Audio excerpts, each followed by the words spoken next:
अस्सलाम वालेकुम दोस्तों, मेरा नाम है अली उमर, हमेशा की तरह मौजूद है दाऊद और आप देख रहे हैं इस वक्त क्रिकेट लवर अली शो। दोस्तों देखना तो बनता है दोस्तों आप लोग से बात करने जा रहे हैं, बात करेंगे जी आज आपके साथ टॉप क्रिकेट न्यूज का सेगमेंट आज आप लोग से शेयर करेंगे। नंबर 1 पे आज आप लोग से बात करने जा रहे हैं कि 3 प्लेयर्स जो है वो टेस्ट स्क्वाड में डाल दिए गए हैं। शाहिद खान अफरीदी की जानिब से बूम बूम फार्मूले को जो है एक और छक्का मिला है, क्या जबरदस्त फार्मूला आया है, जरा ये इस सवाल से बात करेंगे। जो मैच जारी है ऑस्ट्रेलिया वर्सेस साउथ अफ्रीका, उसमें वार्नर ने अपना बदला लिया साउथ अफ्रीका से। क्या छुपा हुआ बदला था, इस हवाले से आपको बहुत डिटेल्स में बताएंगे। इस खबर के हवाले से काफी डीप इसमें इनकी राय है। इसके बाद जो अपडेट आ रही है वो आ रही है पीएसएल के हवाले से। तो पीएसएल अब कोयटा में भी होगी, ये क्या कहानी आ रही है वो भी आपको बताएंगे। काफी तैयारियां होने जा रही हैं पीसीबी की तरफ से। और राजाओं के राजा रमीज स्पीक्स के बाद अब वो कमेंट्री में भी आने को तैयार है। क्या कहानी कमेंट्री के हवाले से बताएंगे। इसके बाद आपसे जो खबर शेयर करेंगे वो करेंगे बांग्लादेश और इंग्लैंड का शेड्यूल सामने आ चुका है, वो भी आप लोग साथ शेयर करेंगे।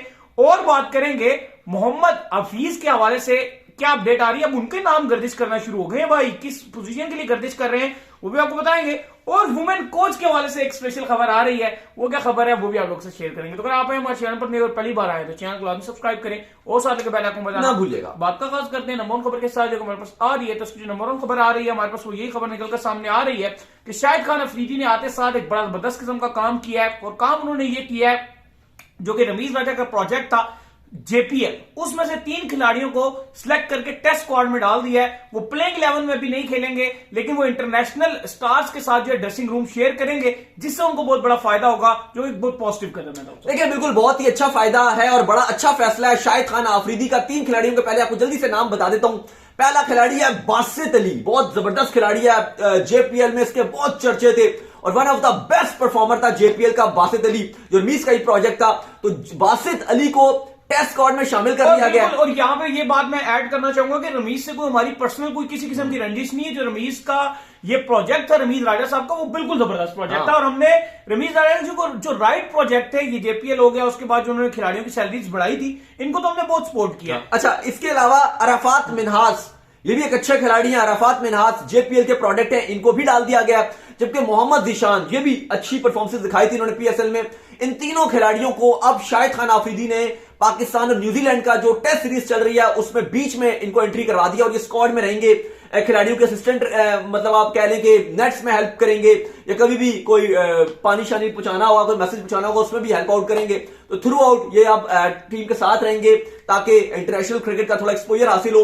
और उसके बाद आगे इनको कायदे आज़म ट्रॉफी में भी कहा जा रहा है इनको शिरकत करवाई जाएगी। और उसके बाद उम्मीद है कि पाकिस्तान का एक प्रोडक्ट बनेंगे और उसके बाद फिर मेन पाकिस्तान की नुमाइंदगी भी करेंगे। लेकिन ये एक अच्छा गेस्चर है और हम देख रहे हैं अफरीदी कुछ ना कुछ नए करने जा रहे हैं। देखो, आइडिया कहीं से भी मिले आपको ले लेना चाहिए। रमीज का एक अच्छा आइडिया था और मुझे भी लगता है कि एक बड़े क्रिकेटिक ब्रेन टाइप रमीज राजा है। लेकिन जब वो यूट्यूब पर बैठते हैं बहुत अच्छी आइडियाज देते हैं। अलग बात है कि जब वो किसी भी चेयरमैन बनते हैं तो फिर अपनी थोड़ी इंप्लीमेंटेशन करने में बहुत पीछे रह जाते हैं। लेकिन मैं अभी भी चाहता हूँ सिलेंडर कर देते हैं, फिर अपने हाथ खड़े कर देते हैं। अगर आप और फिर जो जर्नलिस्ट उनसे अच्छा सवाल पूछेगा उसको कहेंगे।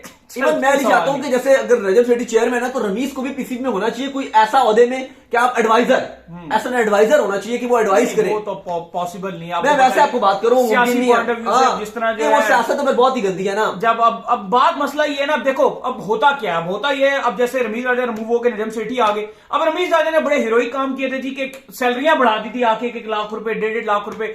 अब मसला ये कि जितने प्रोजेक्ट उन्होंने ओपन किए होंगे नजम सेठी आके उसको क्लोज कर देंगे। जैसे ये अभी मैं सुन रहा था इसका जेपीएल का कि शायद ये भी क्लोज हो जाए। ये नहीं होना खबर है कि ये चलेगा, ये नहीं होना चाहिए। नहीं, कुछ खबरें गर्दिश कर रही थी इस तरह की कि मे भी ये काम नहीं होना चाहिए। जो भी आएगा, जो भी आए, देखो किसी के घर का बोर्ड नहीं है ये। पहली चीज तो ये क्लियर कर दें, ये पाकिस्तान क्रिकेट है, पाकिस्तान क्रिकेट फैंस की टीम है, हम सबकी टीम है। तो इसके लिए अगर कोई भी अच्छा इकदाम उठाएगा, चाहे वो नजम सेठी उठाए, चाहे वो रमीज राजा उठाए, चाहे वो जो भी आपका चेयरमैन उठाए, वो चलना चाहिए। अच्छा, जो आप बात करें ना जेपीएल का, अब ये कहा जा रहा है, जो उससे अब बात करते हैं खबरों का, खबरें अब ये भी आ रही है कि शायद जैसे जेपीएल में रमीज जिस तरीके से उसको चला रहे थे उस तरीके से शायद ना चले।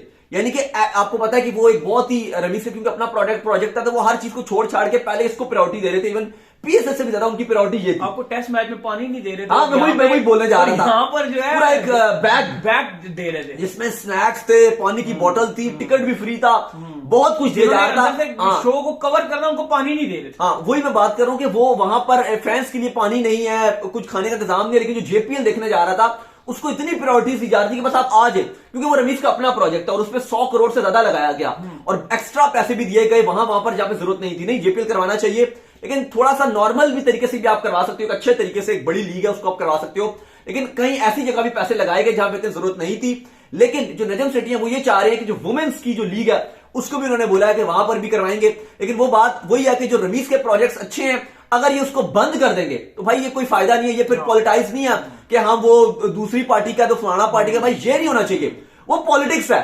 फिर आप सियासत में जाओ, फिर आप इलेक्शन लड़ो कि जी आपने पीपल्स पार्टी हो, पीटीआई हो, नून लीग हो, जो भी हो, वट एवर, फिर आप वहां जाके पॉलिटिक्स करो। भाई ये क्रिकेट बोर्ड है, यहां पर पॉलिटिक्स नहीं होनी चाहिए। जो क्रिकेट फैंस के लिए और क्रिकेट बोर्ड के लिए अच्छा वो होना चाहिए, जो सीधी सी बात है। तो बहरहाल फिलहाल वो अगर आप असाइड रख दें, लेकिन अच्छी खबर यह आज के शाहिद खान आफरीदी ने जो एक चल रहा है बड़ा सोशल मीडिया में, बाहर भी, ट्विटर पर भी, कि बूम बूम बॉल, बैस बॉल था ना, बैस मैकलम का निक नेम है, ब्रेंडन मैकलम का, तो उनकी बैस बॉल चल रही थी, तो अब बूम बूम एरा चल रही है। अभी तक तो आफरीदी अच्छा काम कर रहे हैं। बिल्कुल।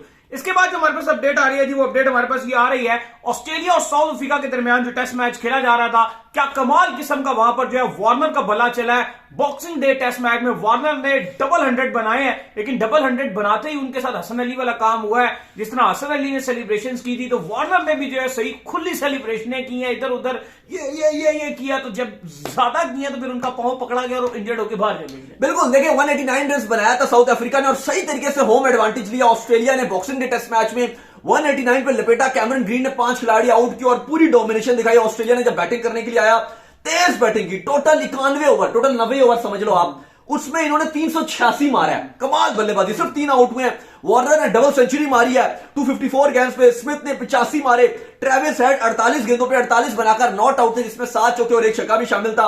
वार्नर ने 200 रन बनाए 16 चौकों और 2 छक्कों की मदद से। और इसलिए जो आप बोल रहे हैं कि बड़ी हैवी सेलिब्रेशन के पंप अप हुए थे, आपको याद है कि वार्नर के कैरियर में जो धब्बा लगा था, जो उनको बैन लगा था, वो भी साउथ अफ्रीका के अगेंस्ट सीरीज में ही लगा था। साउथ अफ्रीका के प्लेयर से झगड़ने की वजह से लगा था, तो वो दिल से खेले थे। उनकी पर्सनल लाइफ भी बड़ी मुतासिर थी, आपको पता है, इंसिडेंट्स जो बता भी चुके हैं आपको, तो काफी ज्यादा वो एंग्री हुए थे। तो उसके बाद बड़े पंप अप होकर उन्होंने बड़ी एग्रेसिव तरीके से बैटिंग की और जब 200 बनाया तो उन्होंने दिल से सेलिब्रेशन किया, क्योंकि इस टाइम वो कप्तान भी अगर नहीं बन पा रहे हैं, इवन आपके ऑस्ट्रेलिया के T20 ओडीआई के कप्तान थे ये वार्नर, अभी इस टाइम कप्तान होते, लेकिन खाली कप्तान इसलिए नहीं बन सके क्योंकि आपको पता है अभी इवन बनाना चाहता है ऑस्ट्रेलिया इनको कप्तान, लेकिन वो क्योंकि इनके ऊपर बैन था और वजह साउथ अफ्रीका और उसका क्राउड था, सिर्फ जो लड़ाई शड़ाई की हो गई थी। तो बहरहाल इसलिए आज उन्होंने 200 मार के सेलिब्रेशन ऐसे ही किया कि उन्होंने पूरा कहा कि मैंने बदला ले लिया। बिल्कुल। इसके बाद जो अपडेट आ रही है, वो अपडेट ये आ रही है कि एक और कदम देखने को मिल रहा है पीएसएल में नजम सेठी की तरफ से, और कदम ये देखने को मिल रहा है कि पीएसएल जो है ये आने वाला जो सेशन है इसको कोयटा में करवाए जाने का भी इम्कान है। दाऊद साहब देखिए बड़ी अच्छी खबर है, लेकिन वही मैं भी ऑफ द कैमरा भी बात कर रहे थे कि आसान नहीं है, बहुत मुश्किल काम है। इस वक्त आपको बहुत थ्रेट है। हाँ, लेकिन चलो उस पर आगे जाके बात करते हैं। लेकिन पहले जो खबर है वो ये है कि नजम सेठी ने कहा है कि हमारी पीसीबी की जो टीम है उसको मैसेज दे दिया गया है कि जो अकबर बुगटी स्टेडियम है, बुगटी स्टेडियम को 6 हफ्तों में पीएसएल के लिए तैयार करवा दिया जाए। 6 हफ्तों में पीएसएल के लिए तैयार करवा दिया जाए, और उसके बाद कहा जा रहा है कि इस पीएसएल में भी उसको 1-2 मैच दे दिए जाएं। और साथ कहा जा रहा है कि जो केपीके का अरबाब न्याज स्टेडियम है, कहा जा रहा है कि जी वो केपीके की गवर्नमेंट ने जब हमें ग्रीन सिग्नल देगी तब हम करवाएंगे, लेकिन हमारे लिए कोई रेड फ्लैग नहीं है। लेकिन वो मुझे भी लगता है कि वो बस क्योंकि यूनिवर्सिटी ने कहा, वो रमीज ने कहा था रेड फ्लैग, मुखालिफ चल रहा, तो इसलिए उन्होंने आगे कह दिया कोई रेड फ्लैग नहीं है। रेड फ्लैग तो खैर अल्लाह माफ करे, हम किसी को भी नहीं कहते, कोई शहर में रेड फ्लैग नहीं है, जो कि बात सीधी है। आप इसको अच्छे मैनर्स में कह सकते हैं, अल्फाज का चुनाव अभी हम कंसीडर नहीं कर रहे, हम बाद में कंसीडर करेंगे। पेशावर से बड़े स्ट्रॉन्ग क्रिकेट के फैंस हैं, हाँ, जो आपको हर तरफ देखते हैं। और भाई साहब इस्लामाबाद पेशावर से कितना दूर है, 2.5 घंटे का रास्ता है, कुछ भी नहीं। तो अगर आप उसको रेड फ्लैग बोलोगे तो आपका तो मेरे पूरा सारे ही आप बोल दोगे खराब। नहीं हो, ये बात करनी ही नहीं चाहिए रमीज राजा को, रेड फ्लैग चले छोड़े वो बात है। बहरहाल उन्होंने कहा जी कि जैसे हमें केपीके की गवर्नमेंट जो ग्रीन सिग्नल देगी तो हम फौरन से जो है वो वहां पर भी करवाएंगे, लेकिन 6 हफ्ते का उन्होंने बुगटी स्टेडियम में कहा करवाने को। लेकिन अली साहब अब बात यह है कि जो रियलिटी वाली बात है कि थोड़े से मामला अभी उस तरह के नजर नहीं आ रहे हैं कोयटा के, अगर आप खबरों में नजर रखें, अब हमारा पॉलिटिकल चैनल तो नहीं है, लेकिन थोड़े से मामला ऐसे ही नजर आ रहे हैं। लेकिन कुछ जो सोर्स कोट कर रहे हैं वो ये कह रहे हैं कि जो पाक आर्मी है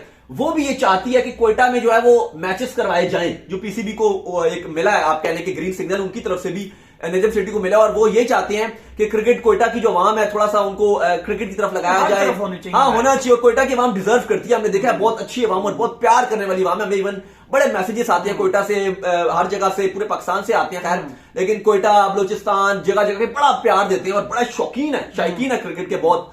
तो अच्छी बात है, बेचारों को भी हक है उनका कि अपनी टीम को, कोयटा को और बाकी ओवरसीज खिलाड़ियों को देखें। लेकिन बात वही है कि ये आसान नहीं है इस टाइम। अगर ये करवा देती है जो सिक्योरिटी एजेंसीज हैं आपकी, पीसीबी में तो खैर क्या कर रहे हैं, उन्होंने तो बस कहना है करवा दें, करवाना तो उन्होंने जिनका काम है, आर्मी होगी, एजेंसीज होंगी, लेकिन अगर वो ये करवा देते हैं तो यकीन मानिए ये बहुत बड़ा काम हो जाएगा, बहुत बड़ा काम। इसके बाद जो हमारे पास अपडेट आ रही है, वो अपडेट हमारे पास आ रही है रमीज राजा के हवाले से। तो रमीज राजा जो है वो आजकल बड़े छाए हुए, आपको पता है, क्योंकि जब से चेयरमैनशिप से गए हैं उसके बाद उन्होंने यूट्यूब पे एंट्री मारी है। खैर हमारी प्रेडिक्शन वैसे गलत तो साबित नहीं हुई, हमने कहा था कि थोड़े दिन में ही आएंगे, 3-4 दिन में आ जाएंगे, आगे और वो 3-4 दिन में ही माशाल्लाह से यूट्यूब पर आ गए थे। तो ऐलान ये रमीज राजा की तरफ से कि आप वो कमेंट्री करेंगे दाऊद साहब, कोई मसला नहीं है। मसला मैंने आपसे ऑफ द कैमरा भी बात कर रहा था कि रमीज ऐसे में अग्रेसिव आजकल हर न्यूज चैनल पर जा रहे हैं और जाकर जो है वो बात कर रहे हैं, अपने यूट्यूब पर भी आए, वहां पर आपने भी सवाल पूछे, हर जगह वो आ जा रहे हैं। अब मैं आपसे ये कह रहा था कि अगर वो कमेंट्री भी करेंगे, आपको पता है रमीज फिर रुकने वाले नहीं है, वो तो क्रिटिसाइज करेंगे पीसीबी को, लेकिन जो कमेंटेटर जैसे पहले वो कमेंट्री करते थे वो कभी भी क्रिटिसाइज नहीं करते थे। तो कहानी ये ना हो जाए जैसे भारत में हुआ था कि संजय मंजरेकर ने 1-2 बार वर्ड बोले थे, ऑफ एयर कर दिया गया था उनको। तो मुझे ये लग रहा है कि शायद रमीज को ऑन एयर करवाया जाए, लेकिन वो शायद कोई ऐसी बातें कर दें लाइव मैच के दरमियान में ऐसी बातें कर दें। देखें, अगर वो पाकिस्तान करेंगे वो पाकिस्तान में नहीं भी कमेंट्री करते हैं ना, तो बाहर जाके कर लेंगे।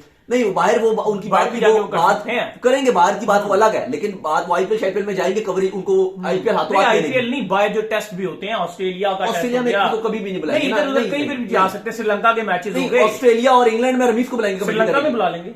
नहीं, अब श्रीलंका में आपको सोहेल खान ने उनको बुलाया होता है, ठीक है, आमिर सोहेल जाते रहे हैं, वो ठीक है, लेकिन वो मेन इस टाइम जो होगा वो इंडिया एक ऐसा वेन्यू है जहां पे उनको पसंद भी किया जाता है, रमीज राजा की फैन फॉलोइंग भी बहुत है। लेकिन मुझे जो और श्रीलंका में भी जाएंगे, एक सेकंड आप बात सुन लें, वो पैसे बहुत कम देते हैं, वो बहुत कम पैसे देते हैं, वो जाएंगे ही नहीं कभी भी, और लाख रुपए भी नहीं देते श्रीलंका वाले। जो रमीज राजा शोर मचा रहे हैं ना, रमीज राजा ये भी एक आधा महीना शोर मचाएंगे, अगर उसके बाद उनको रियलाइज होगा कि यार वाकई 1 महीने में गवर्नमेंट जाने लिए मेरा पता जो है वो चल जाएगा, फिर तो वो कमेंट्री में नहीं आएंगे। लेकिन अगर उनको ये रियलाइज होगा कि यार ये लोग इधर रहने वाले हैं, तो वो फिर 1-1.5 महीने सारा सर्वाइव नहीं कर सकते, वो चले जाएंगे पीएसएल में, फिर वो आएंगे। जो आपका अब क्रिकेट ही आपकी किधर है, पीएसएल ही है, ये तो खत्म हो गया सीरीज, इसके ऑलरेडी अनाउंस्ड है, अब आपका पीएसएल ही है। एक बात पे बड़ी रमीज राजा की तर्स भी आया और बड़ी बुरी भी लगी, उन्होंने कहा जी कि 15-16 बंदे दंदनाते हुए जो है पीसीबी के दफ्तर के अंदर आ गए और मुझे मेरा सामान भी नहीं लेने दिया। नहीं, ये बदमाशी है, ये बिल्कुल ये गलत बात है। कह रहे ऐसे लगा मुझे कि जैसे एफआईए का छापा पड़ गया। नहीं, ये बिल्कुल अगर ये रियलिटी है तो बिल्कुल ये गलत बात है, वो कोई बदमाशी थोड़ी है यार। आप पीसीबी में आए हो, ठीक है, वो लोगों ने सब क्या आप अच्छा काम करो, उसकी तारीफ मिलेगी। आप रमीज राजा को सामान नहीं दे रहे वापस। नहीं, ये आप जो बात करो, उन्होंने जो बात की है कि 15 लोग घुस गए पीसीबी के ऑफिस में, तो यार ये तो कोई ऐसी वो नहीं है ना, क्या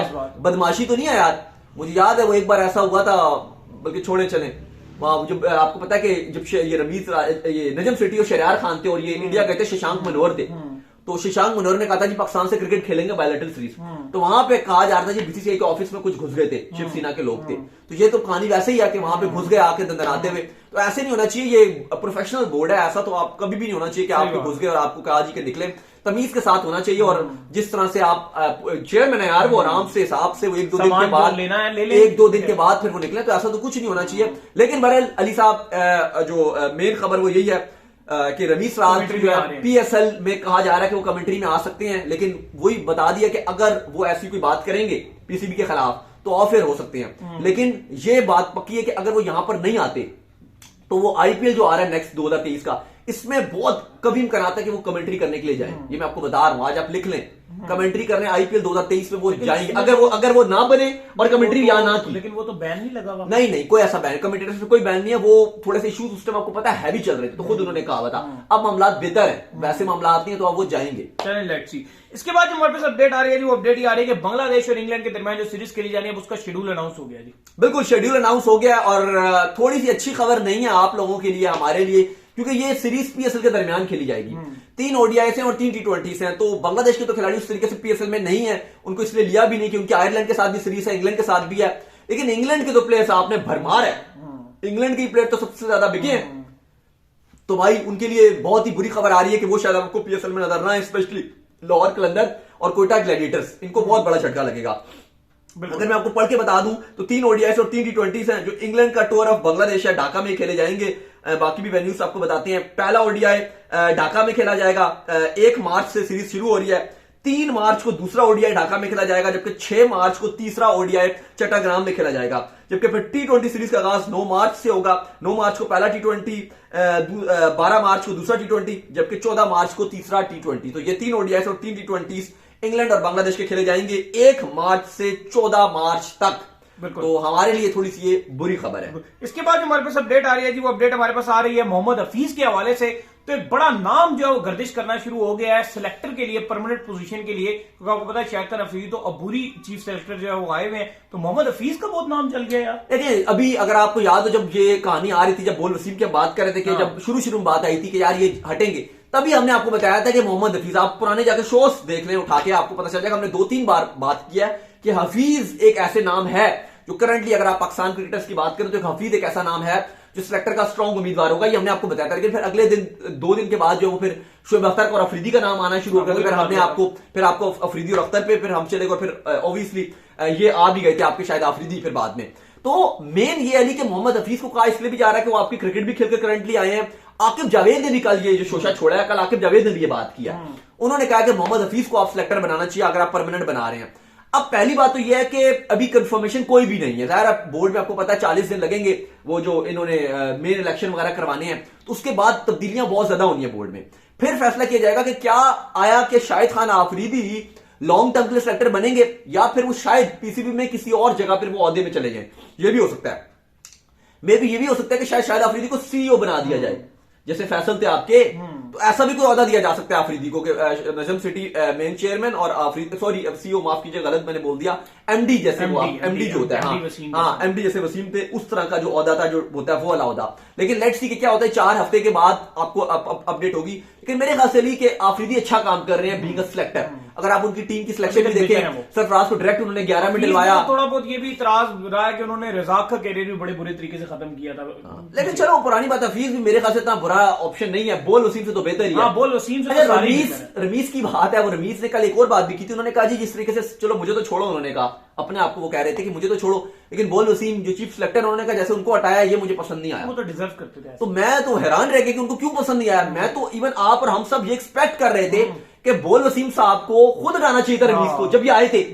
चलो एहसान मानिए वसीम खान ने उनको बेशक लगाया था, लेकिन जब ये आए तो मुझे तो ये लग रहा था उस टाइम कि ये हटा देंगे। लेकिन वो बोल वसीम साहब ने यस सर करके रमीज राजा साहब कितनी तारीफें की कि इन्होंने कहा चलो मैं इसको लेकर चलूं। अच्छा सिंपल है, रमीज राजा साहब की जितनी तारीफें करोगे उतना जो वो उनके दिल के करीब आप चले। लेकिन ये मुझे बात समझ नहीं आई कि बोल वसीम को आप कैरी ऑन कर रहे हैं। अच्छा फैसला था आफरीदी का आना, और हम देखेंगे आफरीदी के आने से कि वो थोड़ी सी सिलेक्शन में डायरेक्ट इन्वॉल्वमेंट लेंगे, क्योंकि वो डरते उड़ते कुछ नहीं है, अपना फैसला करते हैं। और मुझे लगता है कि ये अच्छी बात है। थोड़ा सा बाबर में भी हमने देखा कि थोड़ा सा प्रेशराइज हुए हैं, क्योंकि जब रमीज ने बाबर आजम को बहुत ज्यादा पावर दे दी थी कप्तानी में, हमने देखा उससे हमें थोड़ा नुकसान ही हुआ था। पावर देना कोई बुरी बात नहीं है, लेकिन पीछे नजर भी तो रखे ना। हो क्या मैं वो बात कर रहा हूं कि बाबर अगर थोड़े अग्रेसिव हो, लाइक शदाब खान, अगर आप उनको अथॉरिटी तो समझ आ रहा है, लेकिन बाबर ऐसा बैट्समैन तो हम बार बार कहते हैं कि वो किंग है, लेकिन वो कप्तानी में वो फैसले वो नहीं कर पाते, थोड़े डिफेंसिव है बाबर कप्तानी वाइज। ठीक है, एक ही माइंडसेट के साथ जा रहे हैं, बोल्ड डिसीजन नहीं ले पाते। और ये मैं नहीं बोल रहा, ये नासिर हुसैन ने बात की, और वो बाबर आजम के सबसे बड़े मद्दा है, सबसे बड़े फैन है, ये वो बात करते हैं। बैटिंग बाबर आजम किंग, कल 150 मारा। अच्छा एक बात 150 से मुझे याद है अली, कल बाबर 150 से आउट हुए थे तो बड़ा एक सोशल मीडिया में चल रहा था, और मैं भी यही बात कह रहा था कि जब भी बाबर आजम दिन का आगाज करते हैं ना अगले दिन का, तो बाबर आजम नहीं चलते। जिस दिन पता नहीं क्या है, जिस दिन भी हुआ है, जिस दिन भी हुआ है, बाबर 100 पे खड़ा होगा, 150 पे खड़ा होगा, लेकिन अगला दिन आएगा तो बाबर शुरू में आउट हो जाते हैं। पता नहीं क्यों बैड लग है बेचारे के साथ, लेकिन ये बड़ा बुरा होता है। इसके बाद जो अपडेट आ रही है जी, वो आ रही है बेस्ट खबर, आज की सबसे बड़ी खबर, क्योंकि वुमेन के हवाले से जब तक ये महीने में कोई कभी खबर या 2 खबरें ना ले आए तो इनका खाना हजम नहीं होता। तो बताएं जी जवाब लाए। देखिए अच्छी खबर है वुमेन्स की, और खबर ये आ रही है कि वुमेन्स का हेड कोच अब फॉरन लगाया जा रहा है, और नाम भी फाइनलाइज कर लिया गया, मार्क कोल्स को नजम सिटी ने फाइनलाइज कर लिया। और उन्होंने कहा जी क्योंकि जो आपके लोकल कोचेस हैं, जो क्रिकेटर्स हैं साबिक, कहते हैं जी वो बहुत फेवरेटिज्म में आ जाते हैं कि ये हमारा दोस्त है, ये यार है, चापलूसी में होता है, तो इसलिए हमने डिसाइड किया कि फॉरेन कोचेस लगाएंगे ताकि ये वाला जो कल्चर है ये खत्म हो। तो डिसाइड कर लिया गया कि मार्क कोल्स वुमेन्स के आप हेड कोच होंगे। अच्छा, और अली साहब जिस वुमेन्स आपको सुने तो सही ना, वुमेन्स आपको इतनी पसंद है तो आप वुमेन्स टीम के मैनेजर क्यों नहीं रख देते? मैं सिर्फ पोस्टें देखता रहता हूँ, मीडिया क्रिकेट वुमेन्स की आती रहती है, मीडिया मैनेजर की पोस्टें। नहीं, अब आप जो है ना ये मेरे कंधे पे आप तलवार वो बंदूक चला रहे हैं। कैसे मतलब? मेन आपकी ख्वाहिश है कि मीडिया मैनेजर आप लगना चाहते हैं वुमेन्स का? नहीं, वुमेन्स का ये तो आप कई बार कह चुके हैं, आपने मुझसे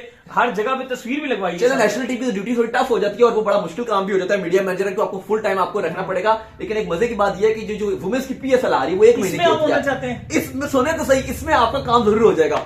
चले इसमें आपको एक वुमेन्स की टीम का मीडिया मैनेजर लगवा सही देंगे, है। या आप पक्का आ रहे हैं। तो उम्मीद करते हैं जी आज का हमारा शो आपको पसंद आया। तो वीडियो को लाइक कीजिए, हमारे चैनल को सब्सक्राइब कीजिए, साथ लगे बेल आइकन को बजाइए और एक और काम कर लीजिए, और वो ये कर लीजिए कि इंस्टाग्राम में फॉलो कीजिए। इंस्टाग्राम में मुझे फॉलो कर लीजिए, वहां पे मैं मौजूद हूँ, दाऊद क्रिकेट के नाम से। अगर आपको कोई सवाल हो तो भेजिएगा, इनको भी फॉलो कर लीजिए। लवली ऑफिशियल के नाम से लिंक डिस्क्रिप्शन में जाइए, फॉलो कीजिए। Good night, sleep better,